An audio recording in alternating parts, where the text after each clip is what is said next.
بېنظیر روپۍ به د کل نه شروع کیږي. د دې باره کې زیاتکر کسان تپوس کوي وایي چې نوې قسط چې دی دا به د کل نه شروع کیږي. نو یو څو ورځې مخکې ما په دې باندې هم ویډیو کړی وه چې نوې قسط به د کل نه شروع کیږي. نو په هغې کې ځینې کسانو کمنټس کړی چې د پیر د ورځې نه به شروع کیږي، چا وایي د 15 تاریخ نه چې دی وروسته به شروع کیږي. اوس پکې ځینې کسان کمنټس کوي، اوس چې کم کسان ګوري نو هغه وایي چې د 20 تاریخ نه وروسته دا روپۍ چې دي دا به شروع کیږي. بل لا چې زه ویډیو وکړم نو تاسو د هغې تاریخ ته هم ګورئ. لکه اوس ما دا ویډیو وکړه نو تاسو به د دې تاریخ ته ګورئ.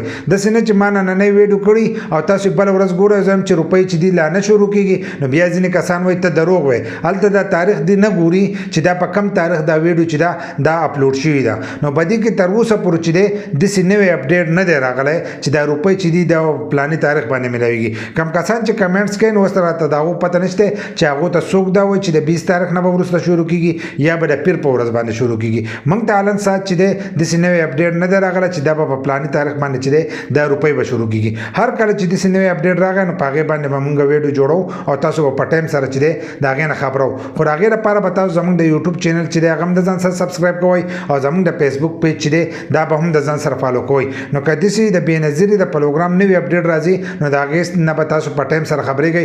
دغه شان د شناختي کارت په باره کې د پاسپورټ په باره کې داسې نور څه معلومات دي نو په هغې باندې په نوي اپډیټ باندې چې دی موږ ویډیوګان جوړو نو تاسو به په ټایم سره چې دی د هغه اپډیټ نه خبرېږئ.